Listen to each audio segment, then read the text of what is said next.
তুলিকা বসু অহংকারী এমনটা অনেকেরই ধারণা। দি লাক্সুরিয়াস লাইফ, আমি নামছি গাড়ি থেকে, আমার অটোগ্রাফ, এখন তো অটোগ্রাফ নয়, আমার সেলফি নিচ্ছে।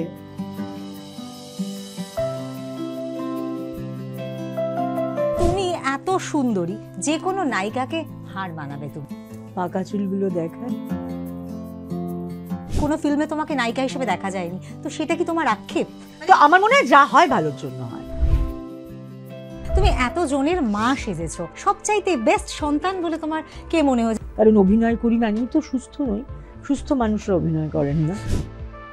তুলিকা বসু কি প্রতিবাদী? আমি প্রতিবাদী নই, আমি এই ইন্ডাস্ট্রিতে কেউ কারো বন্ধু হতে পারে না, সবাই সবার পেছনে বাস দেওয়ার জন্য যেন একেবারে তৈরি। হ্যাঁ, আমি বেশ অনেকদিন বসেছিলাম, সেটা সেই কারণেই। তুমি এতদিন ধরে অভিনয় করছো এবং শুরুতে তুমি যেরকম ছিলে এখনো কিন্তু তোমার পরিবর্তন হয়নি। এই যে সৌন্দর্যটা, সেই সৌন্দর্য ধরে রাখার রহস্যটা কি? অন্নপ্রাশনও হয়নি আমার, এতটাই শিশু আমি। হিন্দি ফিল্মের অফার ছাড়লে এত সহজেই, তার জন্য কি আক্ষেপ হয় এখন? ওখানে কোনো রিটেক নেই। হ্যাঁ, ঠিক হলো না, কাটো কাটো কাটো, আরেকবার যাচ্ছি, এটা জড়িয়ে গেছিল। না না না, নইবো চ। প্রথমে আমি টেলিভিশন, তারপর কিছুদিন থিয়েটার, হ্যাঁ, তারপরে খুব অল্প দিন থিয়েটার, হ্যাঁ, তারপরে তুমি সিনেমা, এবং তারপরে এখন যাত্রাতে অভিনয় করছো। তো তোমার কি মনে হয় কোনটা সবচাইতে বেশি টাফেস্ট মনে হয়? টাফেস্ট থিয়েটার যাত্রা। রাজনীতিতে আসার কথা কখনো ভাবো? এখন তো অভিনেতারা রাজনীতি করে না, রাজনীতিবিদরা অভিনয় করেন। তুমি একজন সুপার মম, যখন মায়ের চরিত্রে কাস্টিং করার কথা কেউ ভাবেন, কোনো পরিচালক ভাবেন, তোমার নাম সবার আগে আসে এবং তুমি সুপার হিরোদের মম হয়েছো। তো এই যে এই এক্সপিরিয়েন্সটা কিরকম, এই যে এতজনের মা হওয়া? 5 পয়সা নিয়েছি বলে কম কাঁদবো, 25 পয়সা নিয়েছি বলে বেশি কাঁদবো, 1 টাকা নিয়েছি বলে আরো বেশি, এমনটা আর্টিস্টদের ক্ষেত্রে হয় না। তারা যখনই যে কাজটা করেন, চেষ্টা করি, আমি আমার কথা বলতে পারি যে হ্যাঁ 100%। দিদি, তোমার হাতে অনেকগুলো আংটি দেখতে পাচ্ছি, তুমি কি অ্যাস্ট্রোলজি বিশ্বাস করো? কিছু তো পার্সোনাল থাকবে রে বাবা। এখন দিদি বেশ কিছু ফিল্ম হচ্ছে যেগুলোতে প্রচুর ভায়োলেন্স দেখানো হয়, হিন্দি মুভিজ বলো, বাংলাতে হয়তো হলেও খুব কমই হয়, কিন্তু প্রচুর হিন্দি মুভিজে দেখা যাচ্ছে ভীষণ ভায়োলেন্স দেখাচ্ছে। এটা তো মানে সোশ্যাল একটা এফেক্ট। সমাজের প্রতিচ্ছবি সিনেমা থিয়েটার, তো সমাজ বেটার হোক, তাহলে সিনেমা থিয়েটারও বেটার হবে, মানুষ সেভাবেই শিখুক। কারণ মানুষকে সচেতন করার কাজও কিন্তু সিনেমা থিয়েটারে। নমস্কার, শুনবো তোমায় আপনাদের সবাইকে স্বাগত। ছোট পর্দা থেকে বড় পর্দা, থিয়েটার থেকে শুরু করে যাত্রা, সবেতেই তার অবাধ বিচরণ। অভিনয়ের ক্ষেত্রে তিনি এতটাই সাবলীল, তিনি বেশ সুন্দরী, অনেক নায়িকাদের হার মানিয়ে দেবেন, কিন্তু তিনি কখনো নায়িকার চরিত্রে অভিনয় করেননি। এটা কি তার আক্ষেপ? তিনি সুপার মম। যখনই কোনো পরিচালক মায়ের চরিত্রের কথা কাস্টিং করতে ভাবেন, তখনই তার নাম সবার আগে আসে। তিনি দেবের মা, তিনি কোয়েলের মা, তিনি সোহমের মা, আরও এরকম অনেকের মায়ের চরিত্রে তাকে আমরা অভিনয় করতে দেখেছি। তিনি বড্ড অহংকারী, হ্যাঁ, এরকমটা অনেকেই মনে করেন, যদিও তিনি কিন্তু একেবারেই তা নন। তিনি কেমন, তার কথা শুনবো অবশ্যই। তিনি আমার আপনার সকলের পরিচিত, সকলের কাছে খুব পরিচিত, খুব জনপ্রিয় মুখ, তুলিকা বসু। তুলিকাদি রয়েছেন আমাদের সঙ্গে আজকে। নমস্কার তুলিকাদি, আজকে তোমার কথা শুনবো। এই যে তুমি অনেকটা সময়, প্রায় 3 দশক কাটিয়ে দিলে অভিনয়ে, প্রায়। এই যে পরিবর্তন, মানে পরিবর্তন হওয়াটাই স্বাভাবিক, সেই সময় থেকে শুরু করে আজ পর্যন্ত এখনো তুমি অভিনয় করছো এবং বিভিন্ন ক্ষেত্রে অভিনয় করছো।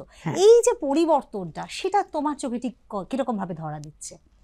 দেখ, আমরা যখন সারাটা মানে ছোটবেলা থেকে এই সময় অবধি কাটিয়েছি, আমাদের বিভিন্ন বয়সে বিভিন্ন পরিবর্তন তো দেখতে দেখতে বড় হয়েছি। তোরা যেটা হয়তো পাসনি, আমরা রেডিও থেকে বড় হয়েছি, রেডিও শুনে, তারপরে টেলিভিশন ব্ল্যাক অ্যান্ড হোয়াইট, সেটা আবার দরজা বন্ধ হতো, দরজা খুলতো, তারপরে কালার এলো, এখন তো টেলিভিশনের থিকনেস কমতে কমতে, তো ন্যাচারালি পরিবর্তনটা মানে অবশ্যম্ভাবী। টেলিফোন যেরকম একটা পাড়াতে হয়তো 2টো বাড়িতে থাকতো, টেলিভিশনও তাই, সেইখানে এখন প্রত্যেকের হাতে মোবাইল। তো ন্যাচারালি এই যে এতটা জাম্প, সেটা অভিনয়ের ক্ষেত্রে পড়বে না, সেটা কেন ভাববো আমরা? পড়ছে, এবং আমরা যত অ্যাডাপ্ট করে করে চলতে পারছি তারা টিকে থাকতে পারছি, যারা পাচ্ছি না তারা সরে যাচ্ছি, এরকমই আমার মনে হয়। তাহলেও বলবো যে অভিনয় একটা তো মানে কি বলবো সিস্টেম, একটা প্রথা মেনে চলা উচিত যে কোনো অভিনেতা অভিনেত্রীকে, এবং তার শুরুটা হয় স্ক্রিপ্ট পাওয়া, তার মেকআপ, তার হেয়ার ডু, তার কস্টিউম। সেটা না আমাদের যখন শুরু করেছিলাম স্ক্রিপ্টটা আমাদের যেহেতু ফোন ল্যান্ডলাইন সবার বাড়িতে ছিল না, বেশ অনেকটা আগে মানে 3-4 দিন 7 দিনও আগে আগে বাড়িতে বাড়িতে স্ক্রিপ্ট দিয়ে আসা হতো রেডি হওয়ার জন্য, যেটা এখন আমরা জাস্ট সত্যিই হাতে গরম স্ক্রিপ্ট পাই। এবারে এই যে মানে এক্ষুনি পাচ্ছি, অথচ দেখাতে হবে যে না অনেক আগে পেয়েছি, অনেক আগে আমি রেডি হয়েছি চরিত্রের জন্য, এবং ওই মানুষটা তো ন্যাচারালি আমি না, সেই মানুষটার ইমোশন সেইগুলো যত স্মুথলি আগের সময়টা ভুলে গিয়ে যত স্মুথলি আমি অ্যাডাপ্ট করতে পারবো, আমি টিকে থাকতে পারবো, না হলে ভ্যানিশ। আর এটা তো অভিনয়ের উপরে খুব একটা ইম্প্যাক্ট ফেলে, তাই না? অভিনয় শুধু না রে, মানে মানুষ আমির ওপরেও খুব ইম্প্যাক্ট ফেলে। মানে এখন ভীষণ সময় কম, সবাই এত দৌড়চ্ছেন কেন আমি বুঝতে পারছি না, প্রত্যেকে দৌড়চ্ছেন, প্রচণ্ড তাড়া সবার। তো একদিনে আমরা মোস্টলি 3-4 দিনের কাজ তুলতে হয়, সেটা না হাসি মুখে করি কারণ আমি বাধ্য করতে, কিন্তু সেটা যখন কাট হয়ে যায়, যখন আমার আমিতে ফিরে আসবার সময়টা তৈরি হয়, তখন বুঝতে পারি কতটা এক্সস্টেড মানুষ আমি। চরিত্র আমি দেখাই না, কিন্তু মানুষ আমি বুঝতে পারি। তারপরে যখন আস্তে আস্তে স্নানটা করি, সেই এক্সস্টনটাকে ধুই, চেষ্টা করি আবার তুলিকা বসুতে ঢুকতে। এটা একটু টাফ, আমি বলবো না ভীষণ ইজি, হ্যাঁ এক্ষুনি সিনটা পেলাম, এক্ষুনি বলে দিতে পারছি, এক্ষুনি করে ফেলতে পারছি, খুব ইজি নয়। সিনেমাও যেরকম, মানে শুধু সিরিয়াল বললে ভুল হবে, সিনেমাও আগে আমরা 80-90 দিন এরকমও হয়েছে, তারপরে 30-35 দিন এমনও হয়েছে, এখন তো 12-13 দিনে সিনেমা হয়ে যাচ্ছে, সিনেমা শুট হয়ে যাচ্ছে। হ্যাঁ, তারপরে সিরিয়ালের সিনেমা যে খুব পার্থক্য আছে তা নয়, শুধু সিনেমার গোটা স্ক্রিপ্টটা আমরা বেশ আগে থেকে পেয়ে থাকি, আমরা মোটামুটি চরিত্রটার রাউন্ড আপটা পেয়ে থাকি, আর সিরিয়ালে জীবনের মতো, জীবনে যেরকম জানি না কালকে কি হতে চলেছে, সেরকম সিরিয়ালে জানি না কালকে কি স্ক্রিপ্ট আসবে, কেমন আমির কনভার্সনটা কেমন হবে, এগুলো অজানা, সিনেমায় জানা, কিন্তু সময়টা দৌড়চ্ছি সবাই।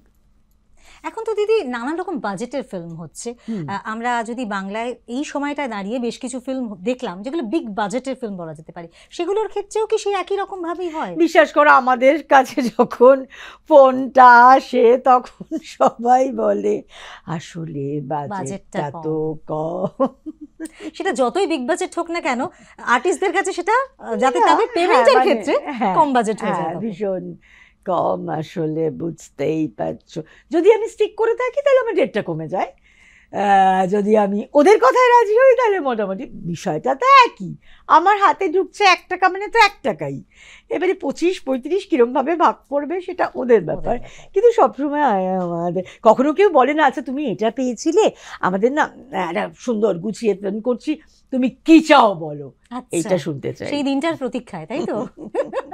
মানে এই যে পরিবর্তনের কথা আমরা বলছি, এই বিষয়টাও পরিবর্তন হওয়া দরকার, তাই না? মানে সত্যি সত্যি তো আমরা বাজার দোকান যখন যেখানে যেটাই কিনছি, সবগুলো তো কিছু কমছে না, সবটাই বাড়ছে, তাহলে এটা কেন কমবে বা এটাতে কেন পারিশ্রমিকে কোনো কম্প্রোমাইজ হয় না, কম্প্রোমাইজ করলে কাজটা ভালো কাজ। আমি পারিশ্রমিকটাকে সাম্মানিক বলতে পছন্দ করি, সেই সম্মানটা আমি যতটা পাবো আমি ততটাই সম্মান ফেরত দেব, কিন্তু সেটা যখন অ্যাকশন হয় তখন না মনে থাকে না, মানে 5 পয়সা নিয়েছি বলে কম কাঁদবো, 25 পয়সা নিয়েছি বলে বেশি কাঁদবো, 1 টাকা নিয়েছি বলে আরও বেশি, এমনটা আর্টিস্টদের ক্ষেত্রে হয় না। তারা যখনই যে কাজটা করেন চেষ্টা করি, আমি আমার কথা বলতে পারি যে হ্যাঁ 100%। আচ্ছা, তুলিকা বসু অহংকারী এমনটা অনেকেরই ধারণা।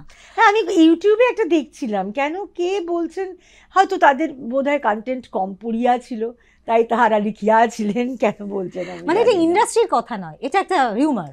হ্যাঁ, না মানে রিউমারটা আমি ইউটিউবে একটা এরকম দিয়ে ক্যাপশন দিয়ে দেখেছিলাম, আমার খুব কষ্ট হয়েছিল তাতে। এক্স্যাক্টলি, কারণ মানুষ তুলিকা বসুকে যিনি কাছে থেকে দেখবেন, পাশে থেকে দেখবেন, তিনি জানবেন যে তিনি কতটা আন্তরিক এবং তিনি কিভাবে মানুষের সঙ্গে মিশে যান। চেনা শোনা খুব একটা প্রয়োজন পড়ে না, সকলের সঙ্গে একাত্ম হয়ে যাওয়া, এটা একটা পুরো একটা রিউমার একদম। আমার মানে মনে হয় মানে অহংকার যদি করতেই হয় তো করবোটা কি নিয়ে, মানে দেখতে আমি কেমন সেটা তো আমার কোনো কৃতিত্ব নেই। আমার মানে আমার বাবার দিকের জিন, মার দিকের জিন। অভিনয় আমি কেমন করি সেটা তো আমার রোজ মনে হয় যে আমি মৃত্যুর দিন অবধি শিখতে থাকবো আরো বেটার আরো বেটার। তো করবোটা কি নিয়ে অহংকার আমি বুঝতে পারি। তুমি এত সুন্দরী, যে কোনো নায়িকাকে হার মানাবে তুমি, তোরা তোমার বলিস। সৌন্দর্য। তো নায়িকা কোনো ফিল্মে তোমাকে নায়িকা হিসেবে দেখা যায়নি, তো সেটা কি তোমার আক্ষেপ? না, আক্ষেপ কেন হবে, আমি অনেক পরে এসেছি ইন্ডাস্ট্রিতে। মানে নায়িকা হওয়ার যে বয়সে মানুষজন আসেন, আমি সেই বয়সে তো আসেনি। আমি তখন স্কুলে পড়াচ্ছি, ছেলে ছোট, তাকে বড় করছি। এবং আমার মানে উৎস বলতে আমরা তো একটুখানি ব্যস্ত থাকি। আমাদের ছোটবেলাটাই খুব কালচারালি আমাদের চারপাশটা খুব সুন্দর, মানে প্রোঅ্যাক্টিভ বলতে পারি আমি, মানে ভীষণ রিচ ছিল। আমাদের পাড়ায় অনুষ্ঠান বল, স্কুলের মানে ওই অ্যানুয়াল ফাংশন বল, সবেতে কিন্তু আমি পার্টিসিপেট করতাম এবং সমাদৃত হতাম। তাতে আমি অহংকারী হইনি, বিশ্বাস করুন। তার ফলে ওইটা না একটা ছিল অভিনয়ের প্রতি ভালো লাগাটা। তো সেজন্য আমার মেশো মশাই, বারবার বলতে হয়, প্রীতম মুখোপাধ্যায়, শ্রী প্রীতম মুখোপাধ্যায়, স্ক্রিপ্ট রাইটার, এখন অনেকেই চিনবেন না। মেশো মাসির বুঝতে পারাটা ছিল যে হ্যাঁ আমি ভালোবাসি। তো মেশো যখন লিখতেন তখন আমাকে বলতেন, পারবি? আমি ছোট্ট করে, বাচ্চা ছোট, সংসার আছে। তো সেই ছোট্ট করে করতে করতে যখন দেবাংশুদা মহাপ্রভু শুরু করলেন, আমাকে বললেন, দেবাংশুদা বললেন ছোট্ট না কিন্তু, এটা টানা চলবে। তো সেই টানাটা শুরু হলো, শুরু হয়ে জাস্ট মানে চলতে থাকলাম। কিন্তু তখন আমার তো মানে ছেলে হয়ে গেছে, নায়িকা। আমার কাছে যে কটা, অনেকে অনেক চরিত্র করেছি, আমাকে অনেকে বলেছেন যে এটা কেন করলি, এই একদিনের কাজটা কেন করলি। আমি না কখনো বাছিনি, মানে বেছে কাজ করিনি, কারণ আমার কাছে তো প্রত্যেকটা মানুষ নতুন মানুষ, সেই মানুষগুলো হয়ে উঠতে পারলাম তো, এটাই আমার কাছে চ্যালেঞ্জ ছিল। তার ফলে আমার এখন এসে মনে হয় আমি ভুল ডিসিশন নিইনি, নায়িকা হওয়ার কথাই নয় আমার। তাহলে সেটা নিয়ে তোমার কোনো আক্ষেপ নেই? কেন থাকবে? আচ্ছা, এই যে তুমি বললে তুমি মানে পড়াশোনায় রীতিমতো খুব ভালো ছিলে, ভালো স্টুডেন্ট ছিলে। ছোটবেলাতে ভালো ছিলাম, একটু বড় হয়ে বাবা যখন ডাক্তার করাতে চাইলেন তখন দেখলাম যে আমি সায়েন্সে অতটা পারদর্শী নই, আমি আর্টসে কমফোর্টেবল ছিলাম। কিন্তু বাবার ইচ্ছে ছিল, চেষ্টা করেছিলাম। টিচার হলে তারপরে এই যে তোমার এই যে জার্নিটা তুমি বললে, এটা তোমার ডেস্টিনি তুমি মনে করো? ডেস্টিনি হয়তো, মানে আমার ভেতরের চাওয়াটাকে ইউনিভার্স বোধহয় সত্যি করেছেন। ডেস্টিনি ওভাবে ওই যে বলে না, তুমি যদি মন থেকে কিছু একটা চাও, তাহলে কোথাও একটা সুপ্ত তোমার আশা ছিল। মানে হ্যাঁ, আমি অভিনয় করতে সব সময় ভালোবাসতাম, সেটাই বোধহয় ঈশ্বর শুনেছেন। হ্যাঁ, যখন আমাদের ওই মানে পাড়ার পুজোর যে মানে থিয়েটারগুলো হতো, তার রিহার্সালের প্রসেসটা অনেক আগে থেকে শুরু হতো। বেশ তাড়াতাড়ি পড়তে হবে না, হাত দুলিয়ে দুলিয়ে কাকাদের সঙ্গে যাচ্ছি রিহার্সাল দিতে। আর যখন শেষ হয়ে যেত, কলসও হতো জানিস, পুজোর পরে পরে বিভিন্ন পুজো প্যান্ডেলে আমাদের, তাসের দেশ ইত্যাদি প্রভৃতি। তো তখন কষ্ট হতো খুব, তখনই বুঝতে পারলাম যে আমি এটাকে ভালোবেসে ফেলেছি। এক্স্যাক্টলি, এবং তারপরে এগিয়ে যাওয়া। এবং এই যে আমি শুরুতেই বললাম তুমি একজন সুপার মম, যখন মায়ের চরিত্রে কাস্টিং করার কথা কেউ ভাবেন, কোনো পরিচালক ভাবেন, তোমার নাম সবার আগে আসে এবং তুমি সুপার হিরোদের মম হয়েছো। তো এই যে এই এক্সপিরিয়েন্সটা কিরকম, এই যে এতজনের মা হওয়া? মা তো আলটিমেটলি মাই হয়, তাই না? এবং মাই হয় যতটা সোজা, সহজ করে বললি, কিন্তু তোর মা আর আমার মা কিন্তু এক হবেন না, মানসিকতা আলাদা হবে। হ্যাঁ, প্রত্যেকটা মা তো আলাদা আইডেন্টিটি, আলাদা মানুষ, সেই মানুষগুলো আলাদা। তার ফলে আমি মাই করছি আমার কখনো মনে হয়নি। সেই মাদের নামটা মানে মা করতে তোমার কখনো একঘেয়েমি মনে হয়নি? সকলের মা, কারণ প্রত্যেকের মারা আলাদা মানুষ, তারা আলাদা কাজ করছেন।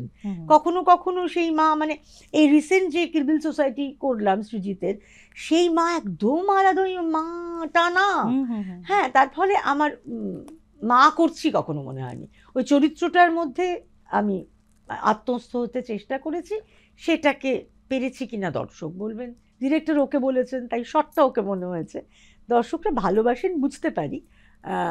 কিন্তু মা কখনো, মানে প্রত্যেকটা মা একরকম নয়। প্রত্যেকটা মায়ের শেডস তোমার কাছে আলাদা, এবং হ্যাঁ। এই যে তুমি এত জনের মা সেজেছো, এবং সেই সন্তানদের মধ্যে সব থেকে বেস্ট তোমার বলে না একটা মায়ের সঙ্গে সন্তানের যে বন্ডিংটা, সবচাইতে বেস্ট সন্তান বলে তোমার কে মনে হয়েছে, যার সাথে বন্ডিংটা এখনো পর্যন্ত ফিল্ম শেষ হয়ে যাওয়ার পরও বন্ডিংটা কিন্তু না, সেই দারুণ best রয়েছে? আমি তোকে বলতে পারবো না, অনেকজন আছেন। মানে দেবের সঙ্গে আমার বন্ডিং ভীষণ ভালো, অঙ্কুশের সঙ্গে আমার বন্ডিং ভীষণ ভালো, বনির সঙ্গে আমার বন্ডিং ভীষণ ভালো, মানে অনেকের সঙ্গে, জিতের সঙ্গে অনেক দিন দেখা হয়নি, সোহমের সঙ্গে অনেক দিন দেখা হয়নি, শুভশ্রী, মানে আমি তো ছেলে মেয়ে দুজনেরই মা হয়েছি।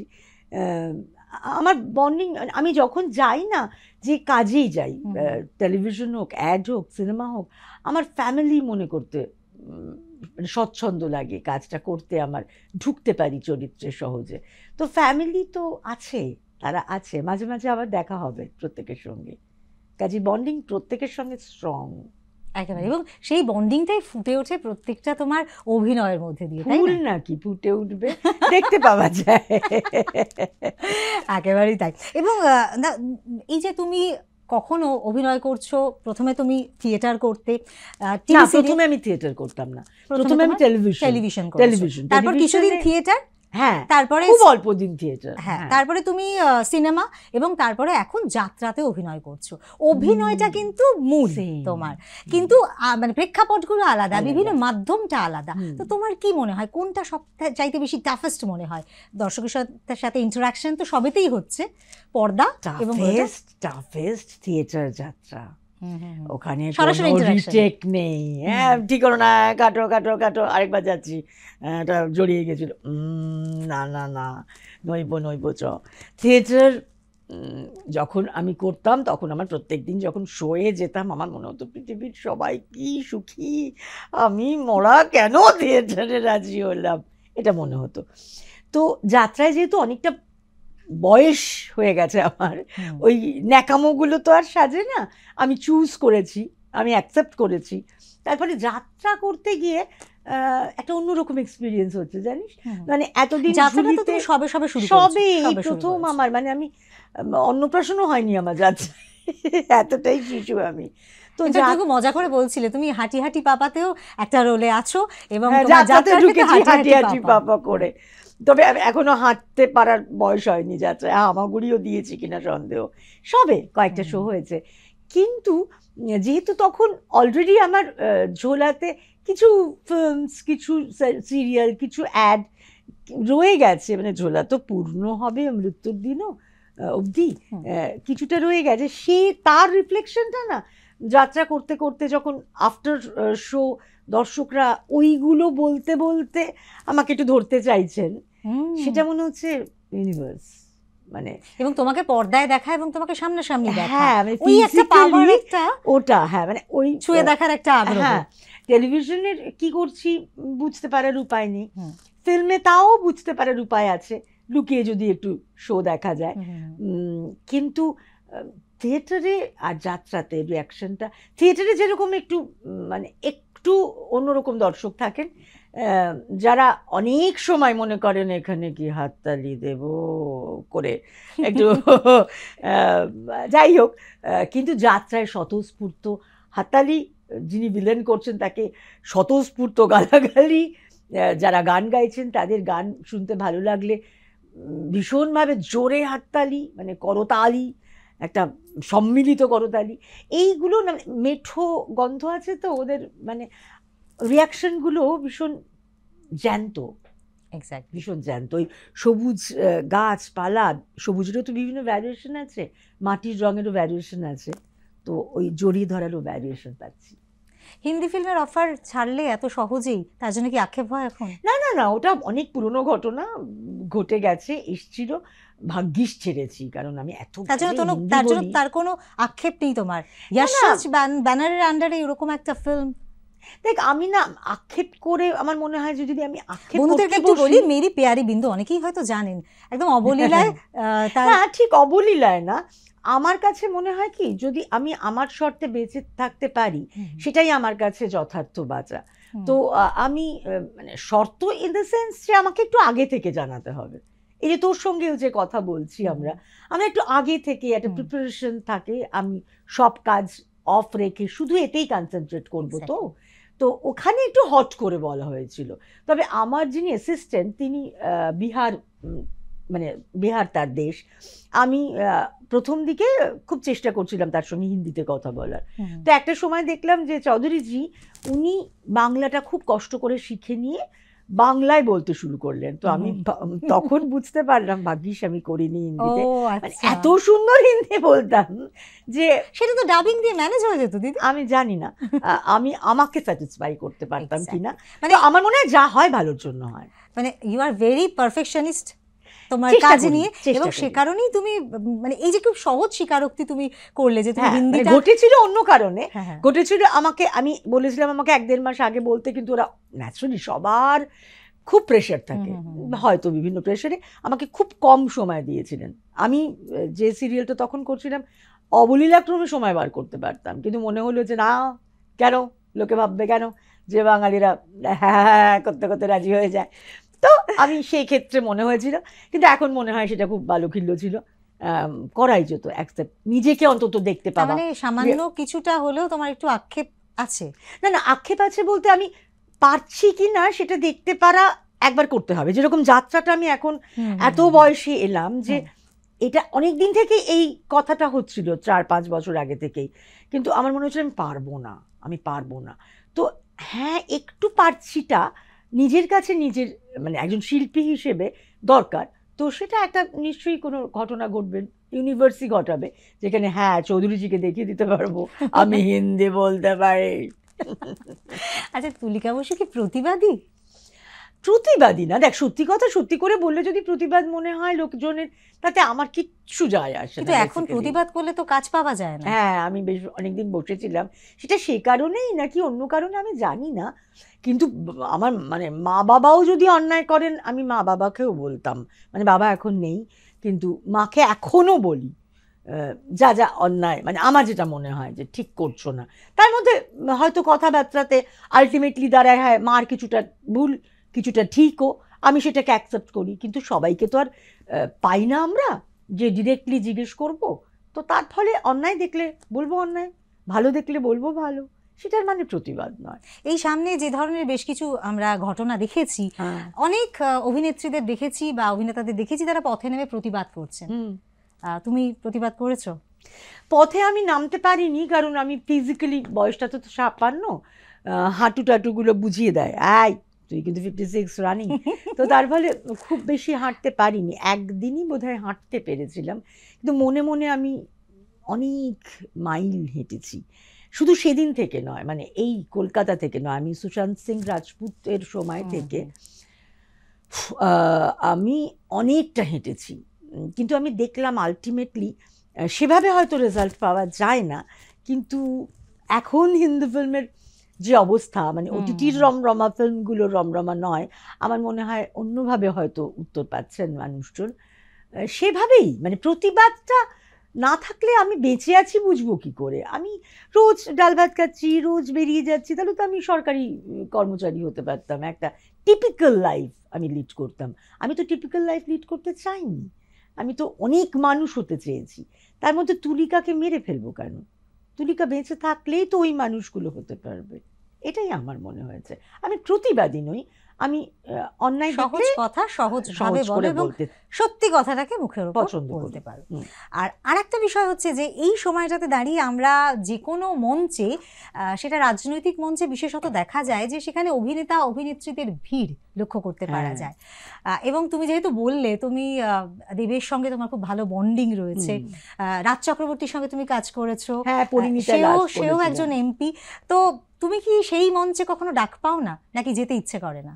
ডাক পাইনি এমনটা নয়, আমার আসলে মনে হয় কি, দেখ যে কোনো কাজ না 24 ঘন্টা চায়, মানে কাজকে তুই যদি ভাগ করিস তাহলে তুই কাজে ফাঁকি দিচ্ছিস কোথাও না কোথাও।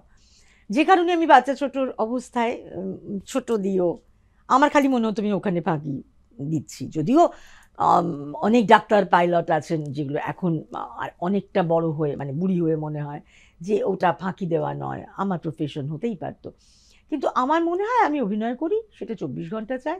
আমি যদি কোনো অন্য জায়গায় যাই তাহলে আমি অভিনয়ের 24 ঘন্টাকে ফাঁকি দেব।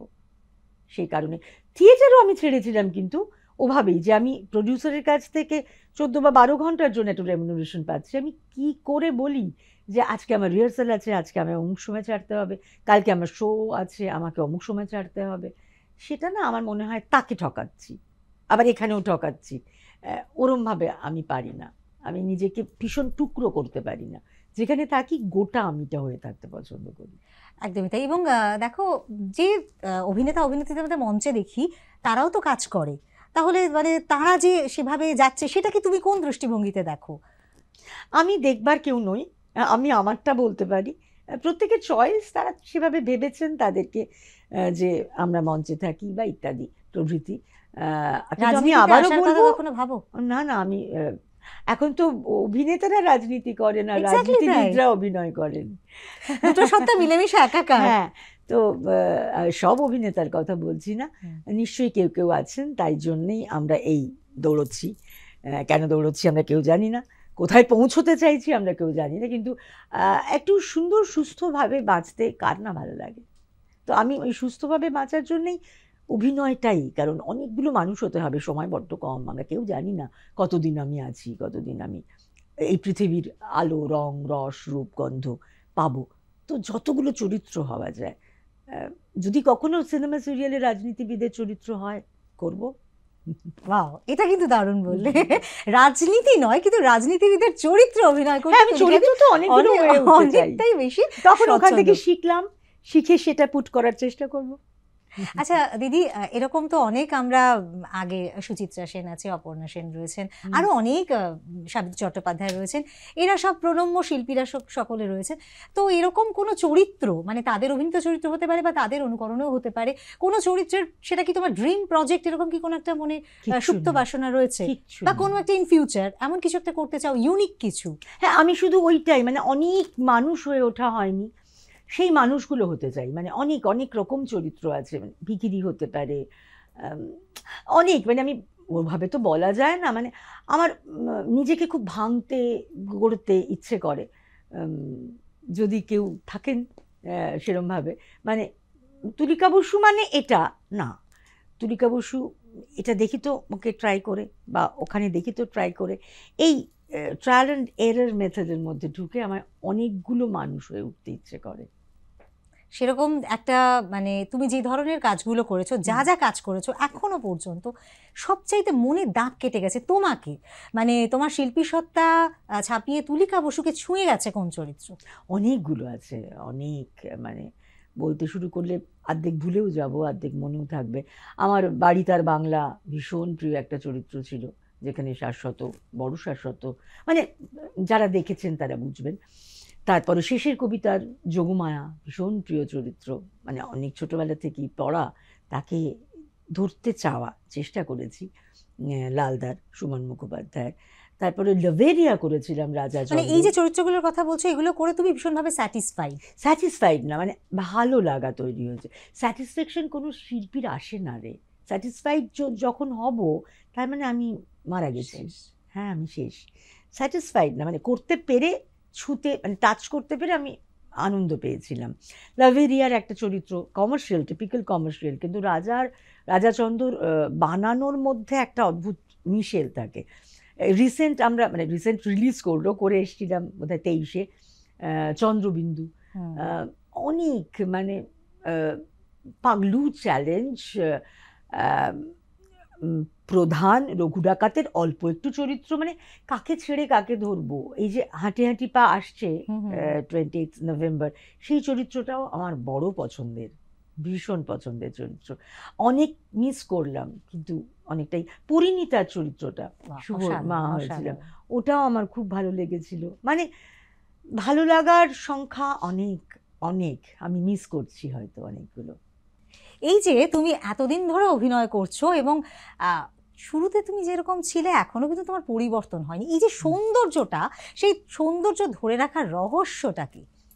পাকা চুলগুলো দেখাই? কোনো সৌন্দর্য ধরে রাখার রহস্য নেই। আমার যেটা মনে হয় কি জানিস তো, ভেতরটা সুন্দর হওয়া খুব দরকার, যেটা ভীষণ প্রয়োজনীয় মনে হয় যে সবার ভালো চাও, সবাইকে ভালোবাসো, এবং সবাই ভালো থাকলে তুমি ভালো থাকবে, এটা ভীষণ প্রয়োজনীয়। আর বাকিটা জিন, বাবার জিন, মার জিন ইত্যাদি প্রবৃত্তি আমার হাতে নেই। মেনটেন করতে হয় না? মেনটেন একটু এখন বয়স হয়ে গেছে বলে রাত্রিরে শোয়ার আগে কিছু দেওয়া উচিত, অর্ধেক সময় ভুলে যায়। সহজ সরল স্বীকারোক্তি, এরপরে কি বলবো। আচ্ছা, ইন্ডাস্ট্রিতে যদিও জানি যে এই ইন্ডাস্ট্রিতে কেউ কারো বন্ধু হতে পারে না, সবাই সবার পেছনে বাঁশ দেওয়ার জন্য যেন একেবারে তৈরি, তাই না? আমি জানি না তুমি আমার সাথে একমত হবে কি না। ইন্ডাস্ট্রিতে ভালো বন্ধু তোমার আছে? মানে ওরকম ভাবে ভালো বন্ধু বলতে চাই না, কিন্তু আমি এই শব্দটা তো মানে আপত্তি জানাবো যে সবাই সবার পেছনে বাঁশ দেওয়ার জন্য দাঁড়িয়ে থাকে না, কারণ এক একজন এক এক রকম বাড়ি থেকে আসেন, সে যেমন শিক্ষা পাবেন তিনি সেভাবেই তিনি চলবেন, সেটা ইন্ডাস্ট্রি কেন, চারিদিকেই আছে। কিন্তু ভালো চাওয়ার মানুষজনও প্রচুর আছেন, প্রচুর আছেন। বন্ধু শব্দটা অনেক মানে প্রলম্বিত।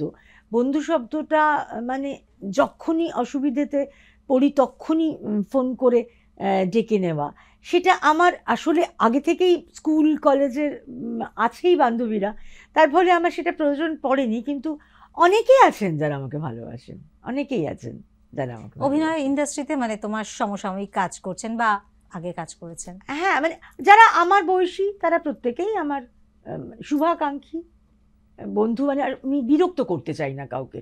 খুব প্রবলেম হয়েছে, আমি প্রথমে চেষ্টা করি আমায় কনসোল করা। তারপরে ছেলে আছে আমার, সে আমাকে অনেকটা বোঝায়, মানে ও আমার এত বড় টিচার, ওর কাছ থেকে যে আমি কত শিখি। তো ও আছে, তার ফলে আমার না ওই দিকটা নক করার প্রয়োজন পড়েনি। তবে আছেন, ছোটদের সঙ্গে তো ভালো বন্ডিং রয়েছে, ছোটদের সঙ্গে রিল করা। হ্যাঁ, খুব মজা হয় আমার ওদের সঙ্গে ছোট হয়ে যেতে পারি, ওই সময়গুলো যা যা করতে পারিনি একটু একটু করে ছুঁয়ে যাই। কারণ আমাদের ছোটবেলায় ভীষণ রেস্ট্রিকশন ছিল, ভীষণ এখানে যাবে না, ওখানে যাবে না, ফু পড়ার শাখে ফু পড়ার আগে বাড়িতে ঢুকতে হবে, না হলে বাবা এলে বলে দেবো। এখন তো মানে ওরা কত নাইট আউট, এই পার্টি, কত কিছু করে। আমার অবশ্যই রাত্রিরের জেগে থাকাটা একদম পছন্দ নয়, আমি আমার সময় শুয়ে পড়তেই পছন্দ করি। একটু প্রপার লাইফ লিড করলে আমি দেখেছি অভিনয়টা অনেক দিন ধরে করে যাওয়া যায়, একটু প্রপার লাইফ লিড করা। তো হ্যাঁ, আছে ছোট বড় মিলিয়ে, ছোট বড় মাঝারি প্রচুর বন্ধু আছে আমার, আমি ভাবতে ভালোবাসি, আছেই। এটা দেখো, আমরা এটা বলতেই পারি যে তুলিকাদির মনটা বড় ভালো, তাই হয় না, আমি যেরকম আমার চারপাশটা তুমি সেরকমই দেখবো। ওটাই হয়। তবে একদম ঠকিনি কখনো, তাও নয়। অনেক সময় আমি যেরকম সেরকমই উল্টো দিককে ভেবেছি, উল্টো দিক যেটা বলেছেন তার সমস্যাটা মনে হয়েছে হ্যাঁ সত্যিই তো, কী করে সমাধান করা যায়, করার জন্য অনেকটা এগিয়ে গিয়ে দেখেছি যে না, আমি যেটা ভাবছিলাম সেটা তো নয়, আমি ভুল করছিলাম, ওর আমার সাহায্যের প্রয়োজন নেই, ওটা একটা গল্প ছিল। তেমনও হয়েছে। তো আমি সেখান থেকে আবার রেকটিফাই করে এখন কেউ সমস্যার কথাগুলো বলতে গেলে আগে খুব ভালো করে ভাবি সত্যি সমস্যা তো।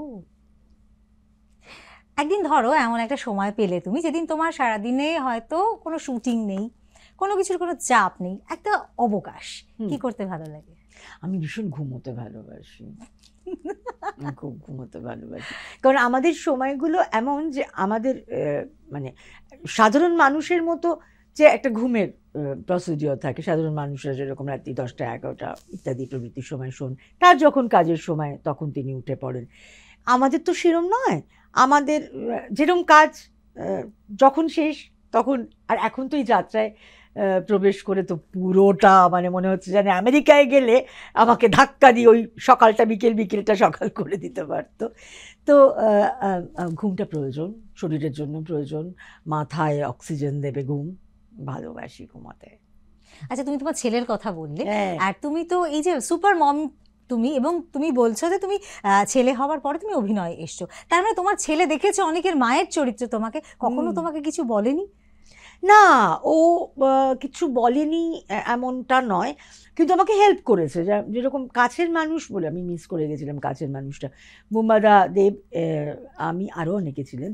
তো ওই চরিত্রটা একটু ডিফিকাল্ট ছিল, তো ওর দেখলাম যে অনেকটা সময় এতটা মানে আমার থেকে তো ন্যাচারালি অনেক বেশি পড়াশুনো এবং দেখা, সারা পৃথিবীর ছবি দেখা, সারা পৃথিবীর মানে যারা অভিনেতা অভিনেত্রী তাদের সম্পর্কে জানা, ও আমাকে হেল্প করে ওই ক্যারেক্টারটা কিভাবে, কেন, কখন রেফারেন্স দিয়ে হেল্প করে, কিন্তু সমালোচনা কখনো করেনি, খুব কড়া সমালোচক নয়।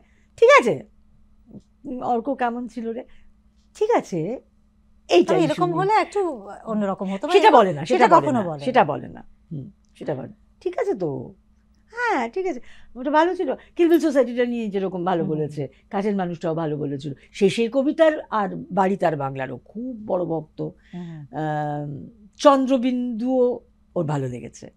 তো অনেকগুলো ভালো লাগার আরও আছে, ও সামনে থাকলে বুঝতে পারতাম, মনে করি ও বলে দিতে পারতো, কিন্তু ও ভালোবাসে, কারণ ও ক্যামেরার পেছনের পড়াশুনোগুলো করেছে, তার ফলে ক্যামেরার সামনে আসার কোনো ইচ্ছা নেই না। ও এডিটিং একটা ছোট কোর্স করেছে, স্ক্রিপ্ট রাইটিং এর ছোট কোর্স করেছে, ওর ইচ্ছে পেছনের কাজগুলো করার, তারপরে সামনের লোকটা কেমন হলে ভালো হয় ও আমার গাইড করবে প্রপারলি।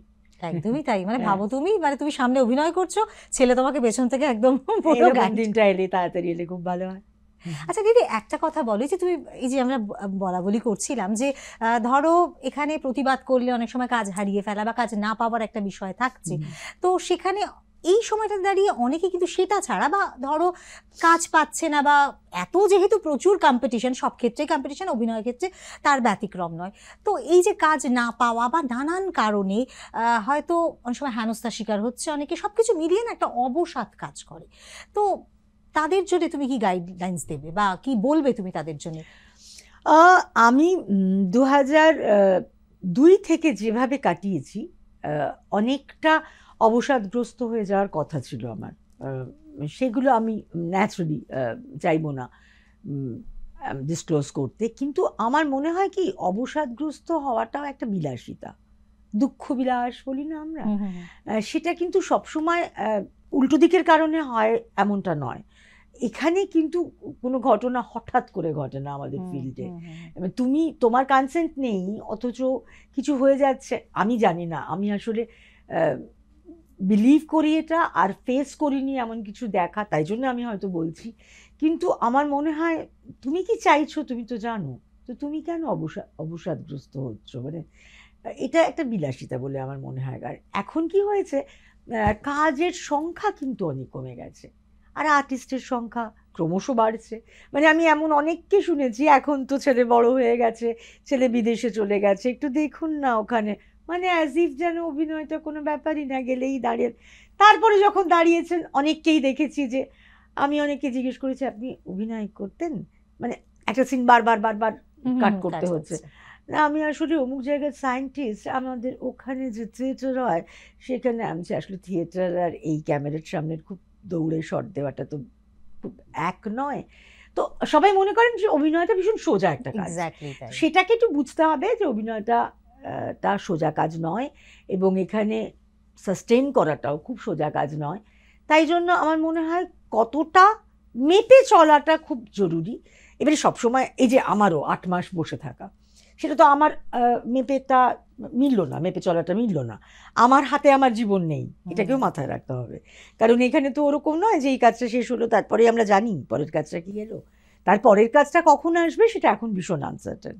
এবারে কে কিভাবে আমরা লড়বো সেটা নিজের ভেতরটার সঙ্গে এইটার কথা বলতে হবে, দুজনে মিললে শক্তি পাবো, আর না মিললে একটু ছিটকে যাব, আবার ফিরে আসবো ট্র্যাকে। যদি তুমি খুব রাগ করবে শুনে, বা তুমি সবসময় ভীষণভাবে অপছন্দ করো এটা বলা, যে তুমি অভিনয় শেখাচ্ছ, তুমি তোমার এক্সপিরিয়েন্সটা শেয়ার করছো, তুমি সেটা বলতে বেশি মানে স্বচ্ছন্দ, তো সেটা নিয়ে তুমি কি বলবে? এই প্রজন্মের মধ্যে কিরকম দেখছো, কিরকম ইন্টারেস্ট দেখছো, শেখার প্রতি কতটা আগ্রহ দেখতে পাচ্ছ? দেখ, অভিনয় শেখাচ্ছি বলাটা তো মানে ধৃষ্টতা হয়ে যাবে, কারণ আমরা এখনো শিখছি, প্রত্যেক দিন শিখি, প্রচুর বাকি আছে। আর যত দেখবি প্রথম যখন আসে না কেউ অভিনয় করতে, তখন কিছুদিন যাওয়ার পরে মনে কর কোনো ডিরেক্টর যদি পরপর বলেন ওকে ওকে ওকে শট, মানে সময় কম তাই ওকে বলছেন, কিন্তু অভিনয় ভালো হয়েছে বলে তার এখন ওকেটা শোনা যায় না। কারণ আমার মনে আছে রবি ওঝা, একটু পিছিয়ে যাচ্ছি, রবি ওঝা যখন ছিলেন তার কাজগুলো যখন আমরা করেছিলাম, তো সময় ছিল তখন হাতে, তখন উনি উল্টো দিকে বসেছিলেন এবং বলছিলেন তুলিকা ये सीन कुछ जम नहीं रहा ये सीन कुछ जम नहीं रहा है। এবারে একটা তো লাইনার দেওয়া, ওখানে তো স্ক্রিপ্ট নয়, তোকে সিচুয়েশনটা এনাক্ট করতে হবে, ওটাই শুটিং হচ্ছে। তো আমি খুব চেষ্টা করছিলাম করে যখন উনি বললেন ইয়েস কাট, সেটা তো এখন হচ্ছে না। হ্যাঁ এখন okay okay next scene, okay next scene. হ্যাঁ রে, তোদের দেখে তো বুঝতে পারছি না, হলো হলো বলেই তো বলছি দিদি নেক্সট সিন। এইটা না এখন মানে নতুনদের পক্ষে বোঝাটা খুব মুশকিল। নতুনরা ভাবছেন দারুণ করেছে তাই নেক্সট সিন। এইখানের প্রবলেমটা কি হচ্ছে, ওরা যে অভিনয়ে কতটা দক্ষ সেটা বোঝার জন্যে আশপাশের একটু দরকার আছে, কিন্তু এখন আবার বলতে খুব ভয় করে। এখন না মানে যারা আসছেন নতুনদের মনে হচ্ছে বাবা না বললে আবার বলবে আমি ঠিক করছি, ডিরেক্টর আছেন দেখে দেবেন, মানে ভয় করে। কারণ এই এই মানে কি জেনজি নাকি সব বলছে না আজকাল, তো ওদেরকে আবার এমন অনেকে আছেন এই জেনারেশনে যারা জিজ্ঞেস করেন এসে দিদি এটা ঠিক ছিল, দিদি এটা কী করতে হবে, যদি বলি আস্তে করে, মানে কাকে বলবো সেই ভাইবটা বুঝে এখন বলতে হয়। আগে যেরকম ঝটঝট করে কথা বলে ফেলতাম, এখন না একটু বুঝে চলতে হয়, বুঝে বলতে হয়।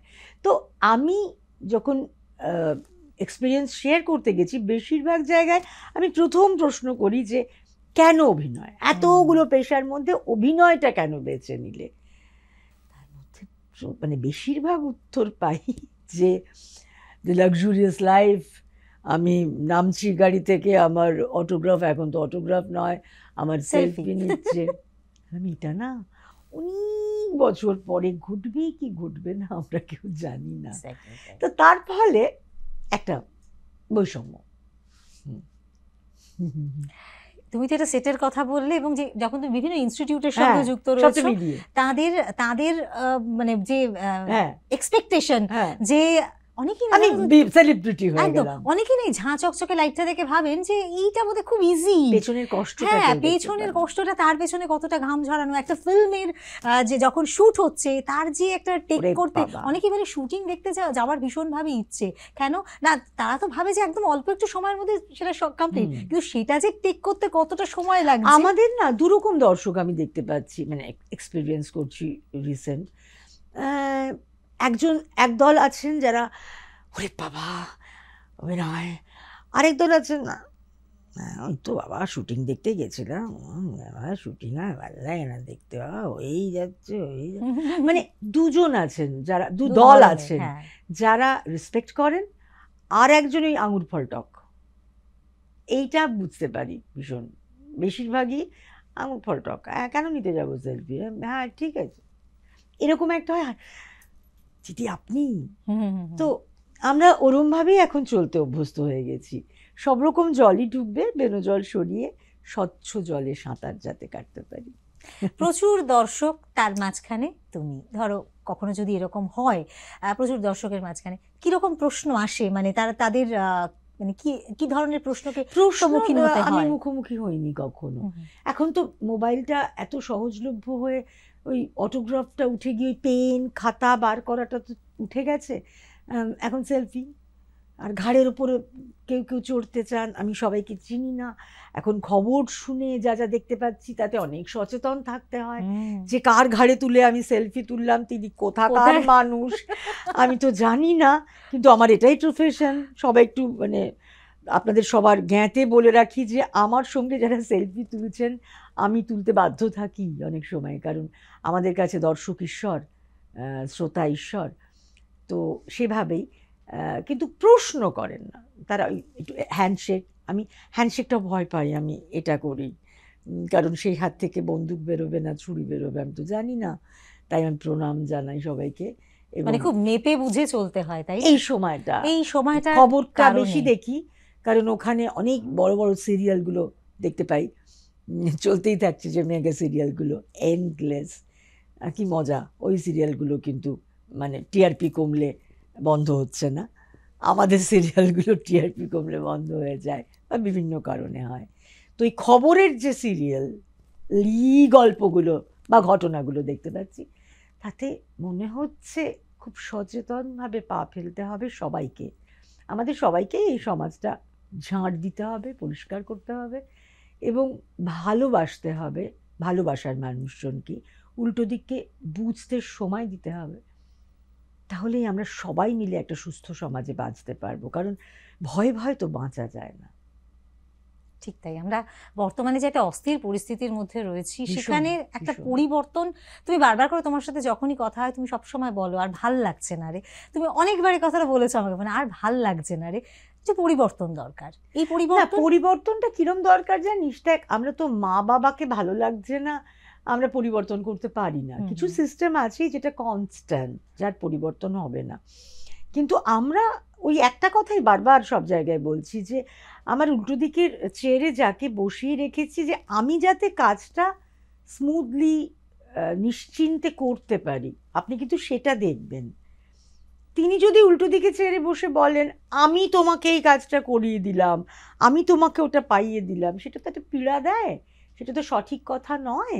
কারণ আমরা বাঁচতে যে যে ট্যাক্স, যে যে জিনিসপত্র দিতে হয় সব দিই, প্রপারলি দিই, তবে আমরা একটা স্মুথ লাইফের মধ্যে ঢুকতে হয়তো পারি, হয়তো পারি না। তো আমাদের স্মুথ লাইফটা আপনারা দেখুন। আমি খুব চাই যে যদি 5 বছর অন্তর অন্তর ওই চেয়ারের মানুষগুলো পাল্টান না, তাহলে হয়তো বুঝতে পারবো কোনটা সঠিক কোনটা বেঠিক, তাহলে হয়তো চিনতে পারবো কে আরেকটু বেশি থাকতে পারেন, কে থাকতে পারেন না।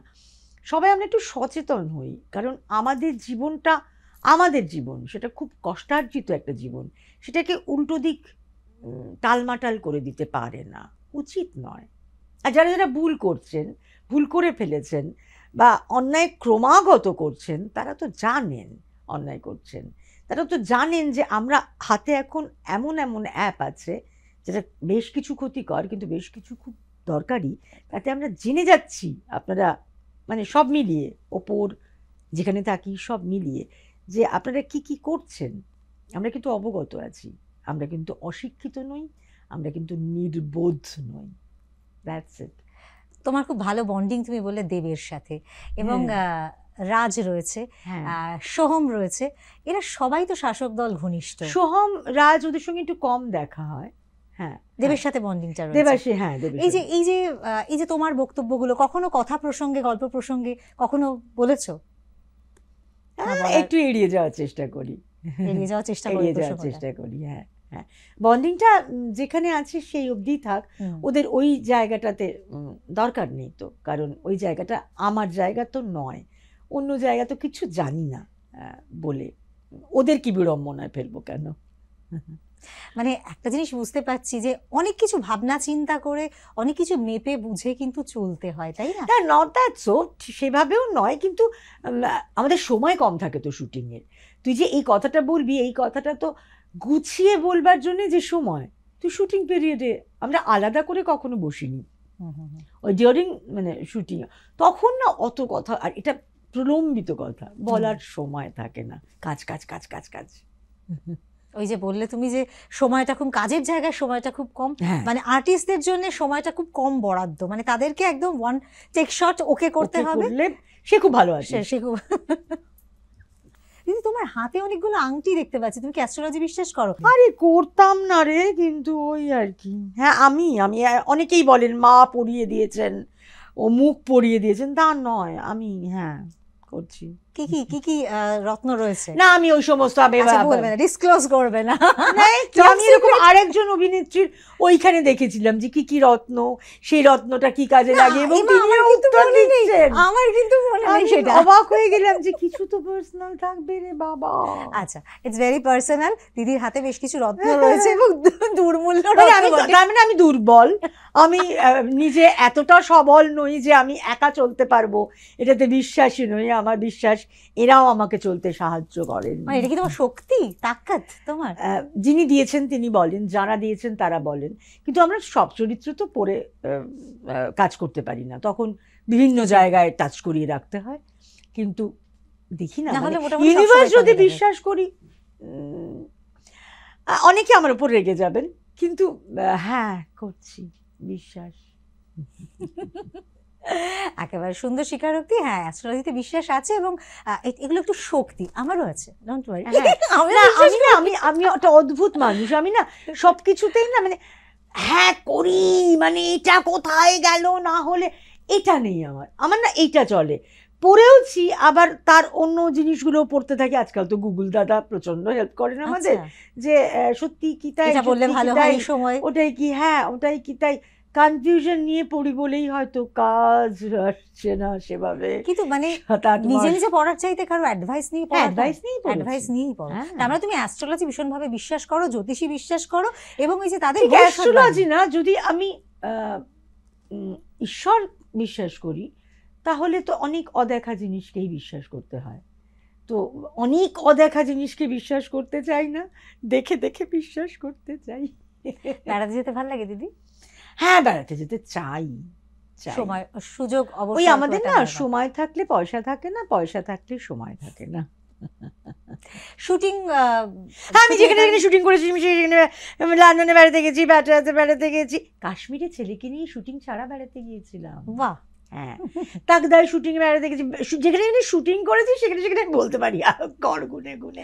কিন্তু কাশ্মীর গেছিলাম রিসেন্ট আগের বছরই, শুধু বেড়াতে যাওয়ার জন্য। তারপরে ঠিক ওই সময় পরের বছর দেখলাম ভয়ঙ্কর, ঠিক ওই সময় পেহেলগাঁও গেছিল। হ্যাঁ আগের বছর ঠিক ওই সময় আমরা যেখানে গেছিলাম, যে তারিখে ওরকম সময়টাতেই পরের বছর ঘটলো। ভাবলাম লাকি এনাফ যে এই বছর যাইনি, আগের বছর গেছিলাম। সত্যি মানে খুব পীড়াদায়ক, মানে চারপাশে যা ঘটছে ভালো লাগছে না, ভালো থাকতে দিচ্ছে না চারপাশ। তবুও যে ভালো থাকছি, তবুও যে হাসছি, পাগল বলেই, কারণ অভিনয় করি মানেই তো সুস্থ নই, সুস্থ মানুষরা অভিনয় করেন না। তো খুব ভালো থাকতে চাইছি, কিন্তু বিভিন্ন ঘটনা এমন এমন ঘটছে যেগুলো হওয়ার কথা নয়। কেন ঘটছে প্রশ্ন, উত্তর দিতে পারবে কোনো জ্যোতিষ? এই প্রশ্নটা কিন্তু আপনাদের জন্য একেবারে তাই। কোনো জ্যোতিষ যদি আমাদের এই অনুষ্ঠানটা দেখেন তো ডেফিনেটলি তিনি যদি উত্তরটা জানেন, আমাদের কিন্তু কমেন্ট বক্সে কমেন্টটা করতে একদম ভুল করবেন না, কারণ অনেক কিছু প্রশ্ন কিন্তু তুলিকাদি ছুড়ে যাচ্ছে। হ্যাঁ প্রশ্ন আছে, কেন এমন অস্থিরতা, সবাই এত অস্থির কেন? না আমি খবর শুনছি 5,000 10,000 পাবে বন্ধুর কাছ থেকে, সেটা দিতে দেরি করেছে বন্ধু, তাকে করা হচ্ছে। মানে আমাদের বলা হয় সিরিয়ালে কোনো পশু পাখি নিয়ে অমুক পশু এ নয়, এটা এর বাইরে করে ডিসক্লেমার যায়, তো খবরের ডিসক্লেমার কি হচ্ছে? এরম পৃথিবী আমরা চাইছি না। এবং এখনই যদি এই হাল হয় তাহলে ये तो ट्रेलर है, पिक्चर तो अभी बाकी है না, সেই পিকচারটা বেটার পিকচার হলে we are waiting for। সত্যি আমরা সবকিছু একটা ভালোর জন্য প্রতীক্ষা করে আছি, সেই ভালোর প্রতীক্ষা করতে করতে কোথায় গিয়ে সেটা ঠেকবে আমরা তো জানি না। তার জন্য আমাদের সবাইকে সচেতন হতে হবে। মানে কেউ একজন করে দিচ্ছে আমার ভালোটা, এমনটা নয়। মানে এক্ষুনি তুই আমি ও ও ও সবাই মিলে যদি একসঙ্গে ভালো থাকতে চাই, তাহলে গোটাটা ভালো হবার কথা। আচ্ছা দিদি, চেষ্টার তো কোনো বিকল্প নেই। এখন দিদি বেশ কিছু ফিল্ম হচ্ছে যেগুলোতে প্রচুর ভায়োলেন্স দেখানো হয়, তুমি আমার সাথে একমত হবে নিশ্চয়ই। এমন হিন্দি মুভিজ বলো, বাংলাতে হয়তো হলেও খুব কমই হয়, কিন্তু প্রচুর হিন্দি মুভিজে দেখা যাচ্ছে ভীষণ ভায়োলেন্স দেখাচ্ছে। এটা তো মানে সোশ্যাল একটা এফেক্ট খুব ব্যাড। আমি সবসময় জেনে এসেছি যে যেরকম রামকৃষ্ণদেব বলেইছেন যে থিয়েটারে লোকশিক্ষা হয়। এবারে সাহিত্যিকরা যারা লেখেন তারা সবসময় বলে এসেছেন যে এটা যে সময়টার মধ্যে দিয়ে আমরা যাই সেই সময়টার প্রতিচ্ছবি তো লেখেন ওরা যে সময় বসে আছেন তার থেকে তো বাইরে গিয়ে অন্য একটা সুপারন্যাচারাল ওয়ার্ল্ড তৈরি করে তো লেখা যায় না, যেটা বড্ড মিথ্যে কথা হয়ে যাবে, রূপ কথা হয়ে যাবে। তো হয়তো ওই রকম ভায়োলেন্স দেখছেন চারপাশে হচ্ছে, তাই হয়তো সিনেমাতেও তার প্রতিফলন ঘটছে। সেটা কি আরো ভায়োলেন্স আনতে পারে ইন ফিউচার? দেখ আমার চারপাশে যা ঘটছে, মানে তাতে আমি না দেখিয়ে তো সেটা বন্ধ করতে পারবো না, বা দেখালেও বন্ধ করতে পারবো না। আমাদের কাজ হচ্ছে যে আপনারা ভালোটা নিন, খারাপটা ফেলে দিন। তো যদি ওটা দেখিয়ে খারাপটা মানুষ ফেলে দেয় তাহলেও তো একটা এগোনো হয়। আমি দেখিনি তুই জানিয়ে কথা বলছিলিস, কিন্তু আমার মনে হয় যে সমাজের প্রতিচ্ছবি সিনেমা থিয়েটার। তো সমাজ বেটার হোক, তাহলে সিনেমা থিয়েটারও বেটার হবে, মানুষ সেভাবেই শিখুক। কারণ মানুষকে সচেতন করার কাজও কিন্তু সিনেমা থিয়েটারের, এটা ভুললে চলবে না। তো মানুষকে সচেতন হতে হবে, তাদেরকে অন্য গল্প সমাজে মানে প্রচলন করতে হবে, তার ফলে বাকিগুলোও সেভাবেই চলতে থাকবে। বলে আমার বিশ্বাস। বাংলা সিনেমা কিন্তু এখন একটু মানে অনেকটাই অন্যরকম, বেশ কিছু সোশ্যাল মেসেজ সকলের মধ্যে তুলে ধরছে। ভীষণ ভালো ভালো বেশ কিছু ভালো ভালো কম বাজেটের ফিল্ম হলেও খুব ভালো সোশ্যাল মেসেজ থাকছে, ভালো ভালো সিনেমা হচ্ছে। কি বলো সেটা নিয়ে? আমি খুব হ্যাপি, মানে এত কম সংখ্যক কাজ হচ্ছে, তার মধ্যে ভালো কাজ হচ্ছে এবং প্রচুর ভালো ভালো কাজ, প্রচুর ভালো ভালো সিনেমার মধ্যে এসছে। সেটাতে হ্যাপি না, মানে আমার কাজের জায়গায় ভালো কাজ হচ্ছে, এটাতে আমি হ্যাপি হবই। এবং সত্যি সত্যি মানে খুব হ্যাপি, আমি খুবই হ্যাপি। 28শে নভেম্বর আমি ওয়েট করে আছি। হাঁটি হাঁটি পাপাটা যেহেতু তুই বললি এখন ভালো ভালো কাজ হচ্ছে কম বাজেটে, এটা খুব যে একটা বিশাল বাজেটের তা নয়, কিন্তু ভীষণ ভালো মেসেজ আছে। আমার মনে হয় সবাই যদি পারেন হাঁটি হাঁটি পাপা করে হাঁটি হাঁটি পাপাটা দেখে নেবেন 28শে নভেম্বর অনওয়ার্ডস। তবে খুব বেশি দেরি করা যাবে না, তাহলে আবার সে আঠা ছিঁড়ে যাওয়ার একটা গল্প থাকে, আঠাটা ছিঁড়তে দেওয়া চলবে না। দেখুন না, মানে চারদিকের অস্থিরতা কাটবে, এটা বলতে পারি। তাই তো সিনেমা আমাদের একটা সোশ্যাল মেসেজ দেয়, আমাদের ওই দৈনন্দিন জীবনের যে একটা ওঠা পড়া, তার মাঝখানে একটা রিফ্রেশমেন্টের জায়গা, সেটা সেটা তার জন্য অবশ্যই ভালো ভালো সিনেমা, সেটা কিন্তু আমরা উপহার পাচ্ছি বাংলা ইন্ডাস্ট্রি থেকে। সেটা সবসময় সিনেমাটা রিক্রিয়েশন এটা ভাবলে চলবে না যে খুব অফিসে ক্লান্ত আছে যাই একটুখানি মানে রিক্রিয়েশনের জন্য সিনেমা দেখি, সবসময় তা না, মেসেজগুলোও নিতে হবে, রিক্রিয়েটেডও হতে হবে, সবটা মিলিয়েই সিনেমা, সিরিয়াল, থিয়েটার, যাত্রা সব। খুব ভালো লাগলো দিদি তোমার সাথে, তোমার কথা শুনলাম, শুনবো তোমায়, তোমার মতো করে তোমাকে জানলাম, চিনলাম, যতটুকু বাকি ছিল আমার মনে হয় জানা হলো। এবং দর্শক বন্ধুরাও নিশ্চয়ই আমার সঙ্গে একমত হবেন যে তুলিকা বসু মানুষটা একেবারে অহংকারী নন, তিনি ভীষণ মন খোলা, হাসি খুশি, আন্তরিক একজন মানুষ, একদম নির্দ্বিধায় নিজের মনের কথাটা স্পষ্টভাবে বলতে পারেন, এবং সেটা বোধহয় আজকের দিনে দাঁড়িয়ে ভীষণভাবে প্রয়োজন। অভিনয় করলেও এই ভেতরের তুলিকা বসুকে আমরা দেখতে পেলাম, এবং সেটা বড্ড ভালো লাগে। ভালো থেকো দিদি, এই রকম থেকো, অ্যাজ ইউজুয়াল সবাই ভালো, হাসি এবং তোমার ডিম্পল, আই লাভ ইট। এবং তোমাকে অনেক অনেক ধন্যবাদ দিয়ে শেষ করব আমাদের শুনবো তোমার অনুষ্ঠান। আবারও দেখা হবে পরবর্তী কোনো এপিসোডে অন্য কোনো অতিথির সঙ্গে। নমস্কার।